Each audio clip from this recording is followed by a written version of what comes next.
Welcome back to part 2 of our conversation with designated drinkers Aubrey Slater, Chief Brand Developer Queen of Saint Luna Moonshine and the founder of Saint Luna Moonshine, David Sook.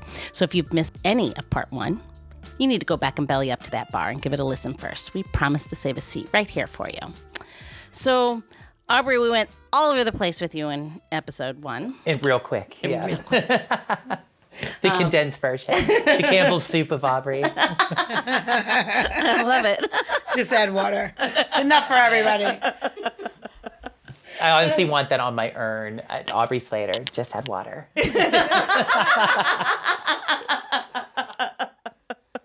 haven't started drinking yet. I know. I'm ready for that. There we go. Okay, sorry. Go ahead. No. So, what I think I want to do, what do you think about this, Juno? What if we mix it up a little bit, jump into the cocktail, Aubrey make us a cocktail, Okay. and then maybe we can come back and talk to you about your crooked tree analogy. Yeah? Okay. Let's do it.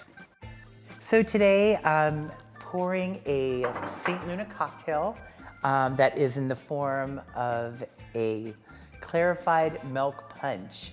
It is a fun process if you are a home chef, if you are a home bartender.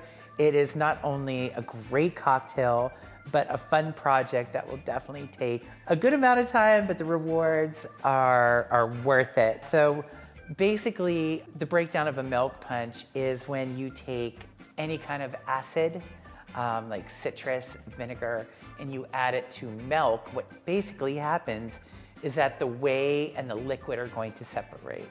So when you're adding this citric acid to the milk mixture, it will start to curdle the milk.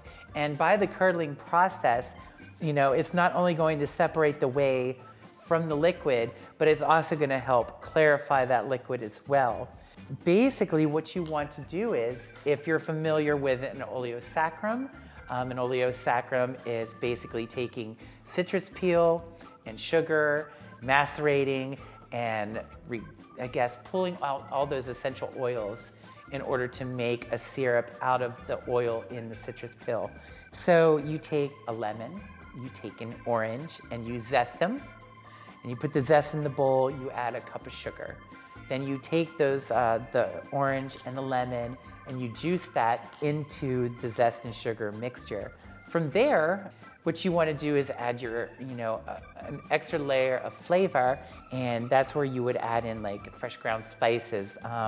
For this particular cocktail, I did a little blend of clove, nutmeg, cinnamon, cardamom, and I put a little caraway in there as well. For classic milk punches, ingredients for spirits usually call for something like a blend of a light rum, a dark rum, a scotch, maybe, and a rack. And so I wanted to singularly personify the Saint Luna Moonshine, so that specific spirit flavor came through. So I omitted the rum, the scotch, and the Iraq. But as if you've ever tasted Iraq, it has a nice caraway flavor to it. So that's where I added that caraway seed into it in order to beef up the flavor profile and yet keep that classic flavor of an original milk punch. So I took these spices, like 3 cloves, a cinnamon stick, a little fresh grated nutmeg, a cardamom pod, a spoon, like a teaspoon of caraway, put in my coffee/spice grinder, ground that up, and put that in the juice, sugar, zest mixture. From there, you want to add your spirits. Usually, it's going to be about 3 cups of your spirits. So if you're doing the blend, it'd be like half a cup of light rum, half a cup of dark, half a cup of scotch, a little bit of Iraq, maybe like a third of a cup, just to get those flavor profiles. So I did 3 cups of the Saint Luna and put that in there. Now this is the important part, and it doesn't seem like it would make a big difference, but when you're trying to do this breakdown and you're trying to curdle this milk and you're trying to create this clarified punch, it's important that you pour your zest, sugar, juice, spirit mixture into the milk and not vice versa. Because then the curdling process just does not happen. I'm not exactly sure why. I'm not an organic chemist, but I know from trial and error that you definitely want to follow that procedure. What you do is you'll take your 2 cups of milk, put that in a bowl. You've had your zest, sugar, juice, spirit, spice blend sitting for a little bit, kind of, all mingling those flavors together. So you take that and you pour it into those 2 cups of milk. Put saran wrap over your bowl, let it sit out for like 30 minutes to an hour, and the magic will happen. It's almost like you're making yogurt at home. The acid does its thing, the spirit does its thing, the alcohol, that citric acid is starting to break down the milk proteins. The milk proteins start to separate from the liquid, and the magic is happening. From there, this is where it gets tricky, especially when you're doing this at home. The first thing you want to do is you want to try and run it through a fine mesh strainer, and that'll get the bulk of it out. What I learned recently is if you have a strainer, the shape of it actually makes a difference, especially if depending on how patient you are as a person. A conical strainer works a lot better than a rounded dome strainer, I have found. Once you put your coffee filter into the strainer and you start to strain your liquid to get all that pulp, all the color from the juice, all that curdled milk, and everything else, and you're starting to clarify this liquid, it takes time. I hit up a friend of mine who has made many a milk punch in his life, and I'm like, what do I do? And he's like, you need to get a 75 micron super bag. And I'm like, it's Saturday night, not happening. So he's just like, well, good luck. So, for future reference, you can get them on Amazon, you can get them from a kitchen supply store, 75 micron super bag, which is basically a mesh bag, nylon mesh, very tightly woven and strains out. So I'm on my way to do a tasting, stop in my dollar store. The gentleman says, maybe you should try this. And it's this little plastic stick with a hoop and basically a flannel cotton sock. And I was like, wow, genius, this might actually work. As I'm watching my mixer clarify 1 drop every 10 seconds, this mind-numbing process, I was just like, well, let me try this sock thing out. So I did it, worked like a dream, cost me $1.79, no 75 micron bag. You make do with what you have. Of course, when you're a home bartender, not everything is going to go according to plan. Not everybody has sonic emulsifiers. Not everybody has a centrifuge. Not everybody has agar. We work around these things. That's the fun of it. You get a little MacGyver action, a little Martha Stewart, a little Julia Child, and it all comes together in this beautiful concoction. So what we have is this beautiful spirit after it's drained and strained through all of this coffee filter, fine mesh strainers. You have this beautiful batched cocktail that has pineapple, orange. Oh, totally forgot. I added pineapple juice as well. So it's pineapple, orange, and lemon. So you have this beautiful tropical flavor. You have all the spice in it. You have the spirit.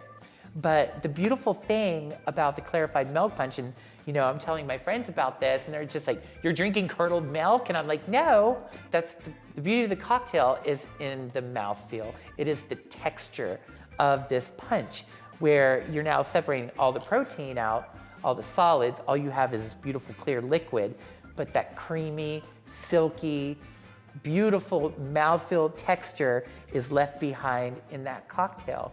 So now you have all the components of a beautiful tropical drink. Like, I used to bartend at a tiki bar, and it's like you add your juices, you add your spice syrups, you add your spirits, and you shake it all up. Well, this is all in there. Everything is all in one. So after all that preparation, all you have to do is pop the top, pour, and add ice.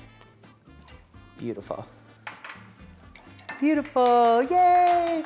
So we have glass in ice, or ice in glass. We have our cocktail. We're just gonna give it a little stir. The beveled cup. So we're gonna set that aside. And the beautiful thing is, like, you don't really need a garnish for it. If you wanna add, say, a little tropical flair, you can take a couple fronds off the top of the pineapple, put it in there, maybe make a nice feathered shape, orange peel, put that in there, something pretty for the people, snazz it up a bit. It's basically the perfect cocktail just as it is. So all you have to do now is sip, cheers. Oh my God, this is so beautiful. Cheers. Cheers, everybody. Cheers. Enjoy. That is so heaven. That is so good. Clean and crisp, and obviously it takes a lot of work to get to, but oh, this is beautiful. Yeah, I get the pineapple, I get the caraway, Yeah. but I'm not getting too much pineapple. You can take the orange in there for sure, like the citrus. There is orange in there, right? Oh yeah, 2 cans of pineapple juice. There's a whole orange, a whole lemon, the zest from both fruits. So all the fruits are well represented. This is delicious. In the drink and in person. Amen. This is really good. Oh, I could have like 5 of these. This is my downfall. Yeah, these could be very dangerous. Where you're like, they go down so easy. You're like, all of a best part sudden of you're our on job. you're on the floor, and you're like, what the hell happened? And that's honestly I'll tell ya. one of the greatest things about this spirit. It's like most people get these preconceived notions. It's like you tell them it's moonshine, they're like, oh my goodness, it's going to be so strong. And, they think you're going to pop the top and the paint's going to peel off the walls. And, and then it's like, they taste it neat and they're like, yes, that is strong. And I'm like, well, trace it with a little bit of ice. Yeah. Once you put that tiny bit of dilution in, all of a sudden, it smooths out. And, we're now drinking a batch cocktail with 100 proof moonshine in, and you can't. It's brown, No. and No. smooth. You don't, there's no The heat. same people you'd say, how many of you are drinking gin at room temperature? Well, I've done or- taste yeah. testing with Yeah. people where it's vodka and our stuff side by side, and ours is smoother even at a higher Yeah. proof. Yeah. Oh yeah, I mean the same thing. Like I said, you tell them it's moonshine. They're already anticipating it's strong. And they're like, oh my gosh, it's so strong. I'm like, if I gave you a warm glass of vodka, I was just like, I'm pretty sure we would have the same reaction. That should be your shtick. And be like, taste this and taste this. And then be like, so which is smoother? And be like, that's the shine. Because yeah, 20 liter- proof higher. Because like literally it's it is smooth like just on alone, but like in the cocktail and mix, it's just really lovely. We were going to make that one of our trademarks because literally every person we talked to was like, oh, that was way better than I thought it was going to Yeah. be. Wow, that's actually really good. We might use that in our marketing. Whoa, it's actually Way better than I thought. I thought. know. So, Gina, where are they going to go get this recipe? So you're going to go to designateddrinker.show and you'll get to see Aubrey making the cocktail if you go to Instagram or in the episode notes, right? Am I right? Episode notes? Well, you'll scroll down to the episode notes, and we'll have the hot links to those things. I'm sorry. Instas and My to- eyes are closing. I'm like in heaven right now. I didn't make the drink. It's delicious. And I've also had a shot of moonshine. There You you know, go. whatever. It's Great. a little This is vacay. Episode perfect. is a vacation. What's the name of this drink? Yeah, what are we going to The Silky. Yes. Ooh. Yes. I It love was, it. I prepped it right around St. Patrick's Day, and I was thinking, what can I call it? That is not too contrived, like the mix something or the shillelagh or just like let's we're a premium charcoal filtered moonshine. We're classy people, let's up the ante on the name. And I was like, it's so silky smooth. I'm like the Silky, this mythological mer creature, that's half sea lion, half woman. That Yes. just like this beautiful like chimera of an animal. And I was like, yeah, all makes sense. Oh my God, that's so funny. I'm dying.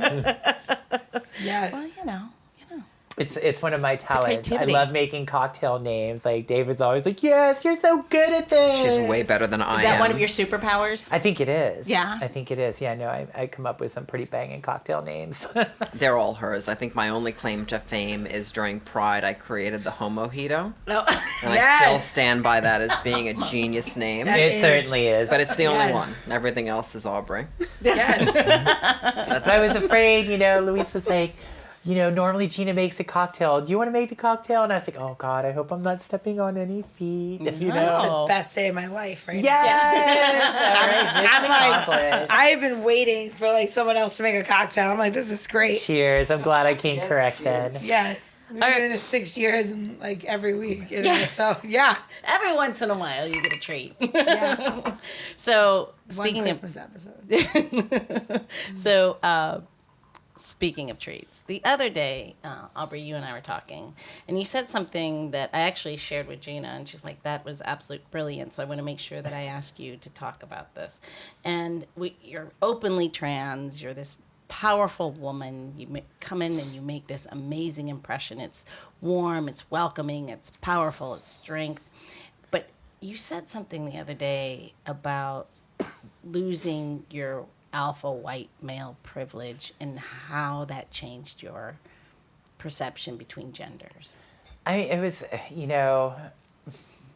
they always talk about this like white male privilege, and it's just like, as a young white male, I grew up, my parents were not wealthy, and, I never really saw privilege. I was, just wasn't part of my repertoire, my life. And but then it's just like I put on that dress for the first time and it was like bam, gone.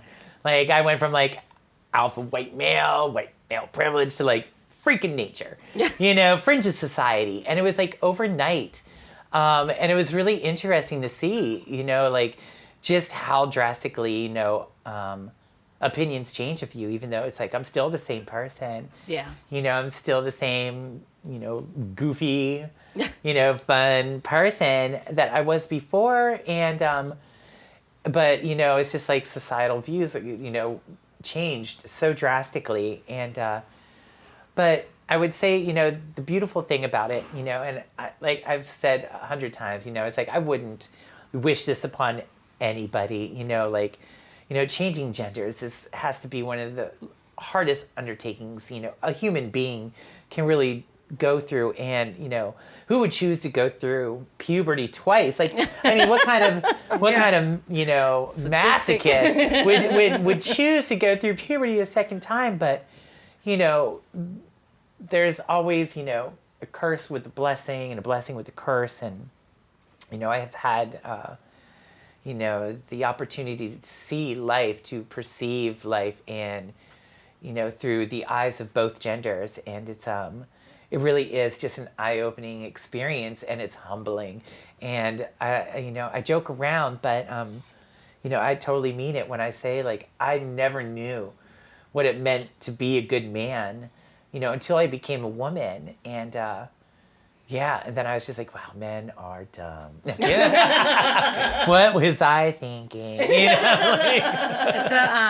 a really Sorry, David. big statement. No, it's a big statement. That's like a really big statement. It's amazing. When I read that, she shared that with me, and I was like blown away when you said that. It's a powerful experience. It really is, and I don't think, like changing genders is for everybody, and it's just...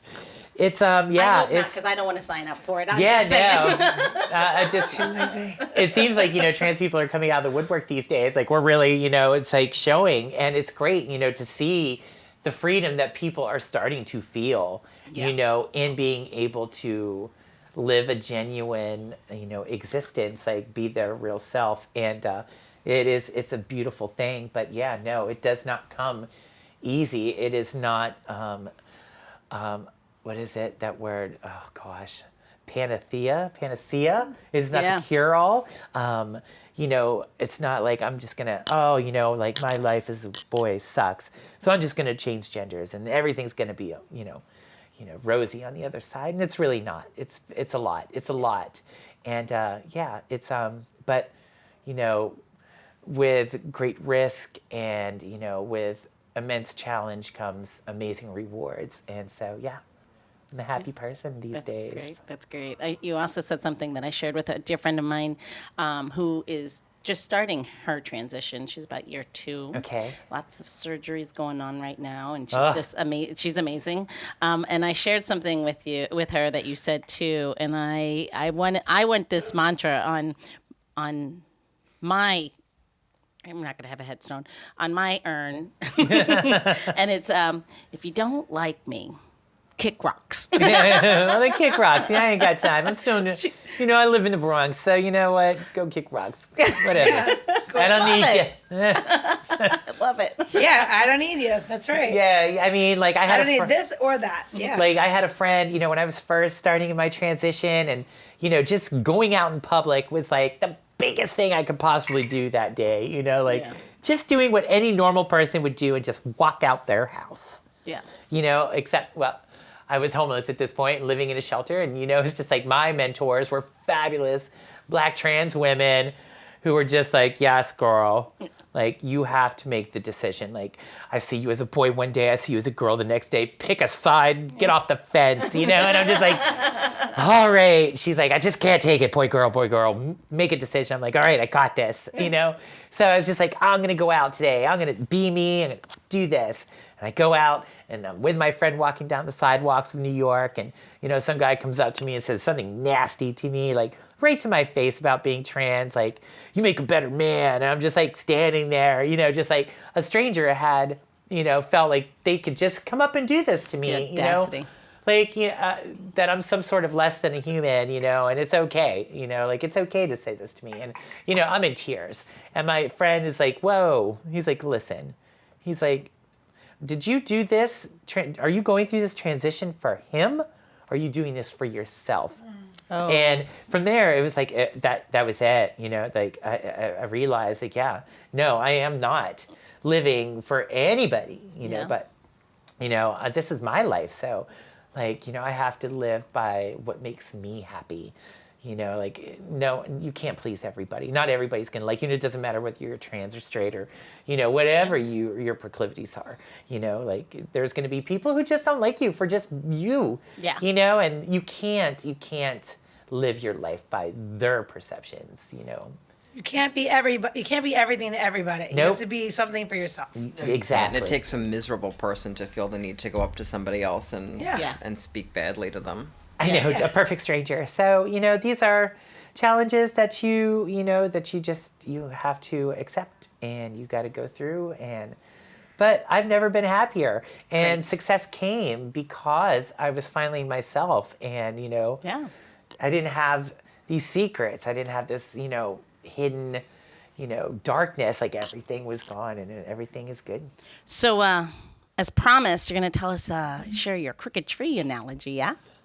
Well, I can't really take credit for it. I read it as a quote from one of my favorite musical artists, who is Tom Waits. You know, an impeccable storyteller in his own right. And it just struck home with me. It really struck a chord. I'm like reading this, and he's like telling the story about when his children were young, and they're just like, Dad, like, when are you going to get a straight job? Like, all of our friends' dads, like, when are you going to be like just a normal, like, when are you going to have that job? And he's like, normal. He's like, well, kids, you know, let me tell you a story about this crooked, weird little tree just living its life in the forest.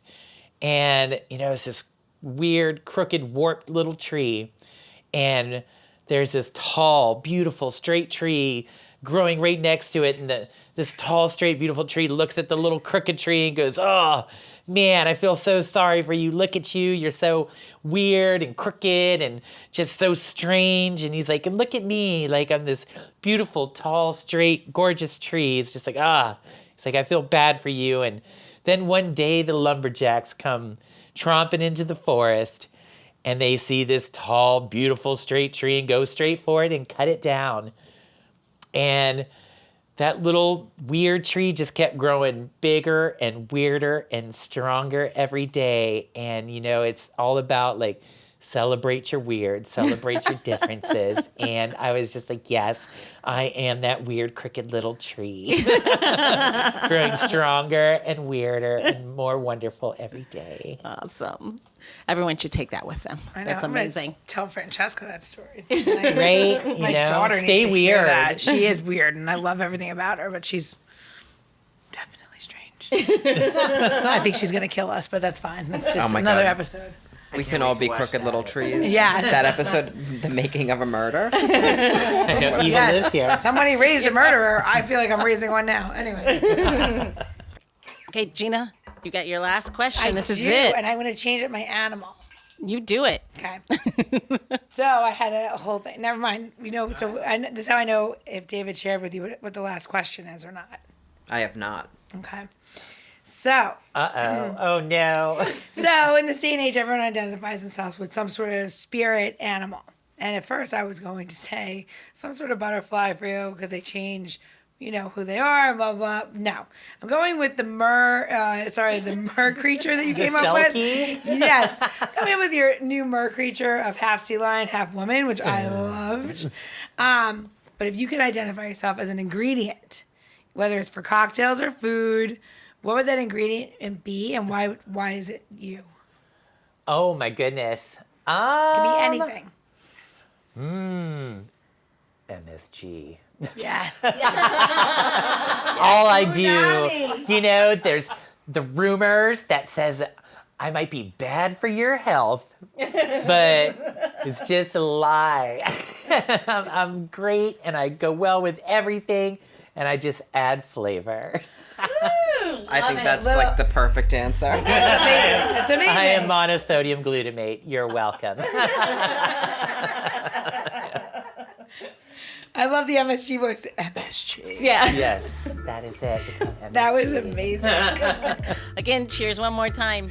Thank you for everyone. What a great cheers. The Designated Drinker Show is produced by Missing Link, a Latino-owned, strategy-driven, creatively fueled production co-op. From ideation to creation, we craft human connections through intelligent, engaging, and informative content. Also in the Missing Link lineup of podcasts is Roger That, a podcast dedicated to guiding you through the haze of dementia, led by skilled caregivers. Now, if you're looking for a whole new way to enjoy the theater, check out Between Acts, an immersive audio theater podcast experience. Each episode takes you on a spellbinding journey through the works of newfound playwrights, from dramas to comedies and everything in between. Find Missing Link's League of Podcasts on Apple Podcasts, Spotify, or wherever you listen to your podcasts. And while you're there, please don't forget to follow, download, and review the shows. Your reviews help our shows reach new audiences. To find out more about Missing Link, visit missinglink.company. That's missinglink.company.